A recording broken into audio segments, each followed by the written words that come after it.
आप देख रहे हैं इंडियन मोर्चा न्यूज।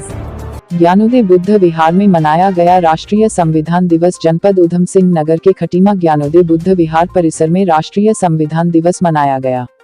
वहीं इस अवसर पर ज्ञानोदय बुद्ध विहार में आम आदमी पार्टी के पूर्व प्रदेश अध्यक्ष SS कलेर ने भी अपने कार्यकर्ताओं सहित पहुंचकर संविधान निर्माता ज्ञान के प्रतीक बाबा साहब भीमराव अंबेडकर की प्रतिमा पर माल्यार्पण किया तथा बाबा साहब के योगदान और संघर्ष को याद करते हुए उनको नमन किया। साथ ही बाबा साहब द्वारा रचित संविधान का शपथ लिया गया। वहीं वक्ताओं ने बाबा साहब के आदर्शों पर चलने के लिए सबको प्रेरित करते हुए बताया कि संविधान निर्माता बाबा साहब के सिद्धांतों को कभी भुलाया नहीं जा सकता। गौरतलब है कि हर भारतीय नागरिक के लिए हर साल 26 नवंबर का दिन बेहद खास होता है, क्योंकि 26 नवंबर 1949 को ही देश की संविधान सभा ने वर्तमान संविधान को विधिवत रूप से अपनाया था। हालांकि इस संविधान को देश में 26 जनवरी 1950 को लागू किया गया था। चूंकि भारतीय संविधान विश्व का सबसे लंबा लिखित संविधान है, जिसमें विधान पालिका, कार्यपालिका और न्यायपालिका की भूमिका की बातों का जिक्र विधिवत किया गया।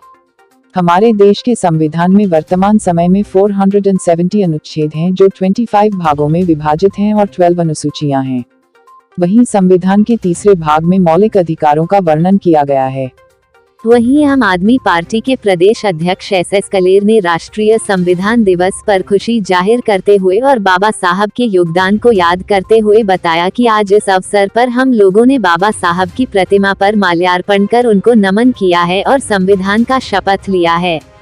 वहीं संविधान दिवस पर उन्होंने सभी को बधाई एवं शुभकामनाएं दिया। साथ ही उन्होंने कहा कि बाबा साहब ने देश को सबसे बड़ा लिखित संविधान देकर संपूर्ण देशवासियों के हित के लिए काम किया, जिसको कभी भुलाया नहीं जा सकता। वहीं ज्ञानोदय बुद्ध विहार के संस्थापक SR गौतम ने बाबा साहब के योगदान और संघर्ष को याद करते हुए सबको बधाई एवं शुभकामनाएं प्रेषित किया।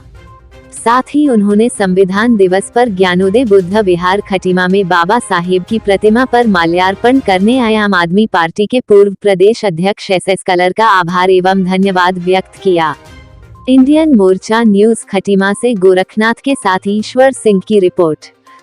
भारत को एक संपूर्ण प्रभुत्व संपन्न समाजवादी पंथ निरपेक्ष धर्म और उपासना की स्वतंत्रता प्रतिष्ठा और राष्ट्र की एकता और अखंडता सुनिश्चित करने के लिए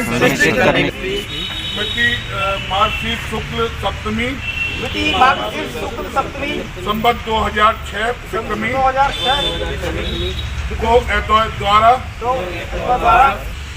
इससे ज़्यादा खुशी का मौका नहीं हो सकता। जो बाबा साहब ने संविधान हमें लिख के दिया है, उसी के लिए हम बाबा साहब को नमन करने आए थे और उनकी संविधान की अभी सबने शपथ ली है। और ये समाज को आगे बढ़ाने के लिए जो बाबा साहब का सपना था, वो अरविंद केजरीवाल जी ने सपना पूरा करने के लिए कहा था। और मैं अरविंद केजरीवाल जी की तरफ से इस समाज को आगे ले जाने के लिए, बाबा साहब के संविधान को आगे ले जाने के लिए जहां सब भाइयों के बीच में आया हूं, सबको बधाई देता हूं। ऐसे मौके पे खुशी होती है जो बाबा साहब के संविधान को मानने के लिए लोग तैयार हो रहे हैं और जिस तरीके से लोग बाबा साहब की प्रशंसा करते हैं, अच्छा लगता है। बाबा साहब ने इस देश को, इस पूरे देश को एकजुट होकर आगे बढ़ाने का काम करा, बहुत अच्छा काम करा था। पिछली 75 सालों से सरकारें रही हैं, इन्होंने उसमें डिफरेंस डाला है। आम आदमी पार्टी ने, अरविंद जी ने कहा ना, मैं बाबा साहब का सपना मैं पूरा करूंगा, तो इसीलिए हम इकट्ठे हुए हैं और हम उम्मीद करते हैं कि आने वाले 5 सालों में ये फ़र्क दिखना बंद हो जाएगा। 20 नवंबर को जो संविधान दिवस डेट है, ज्ञानोदय बुद्ध विहार खटीमा के परिसर में बाबा साहब डॉक्टर अम्बेडकर की प्रतिमा पर माल्यार्पण करने आए। मैं आपको धन्यवाद देता हूँ।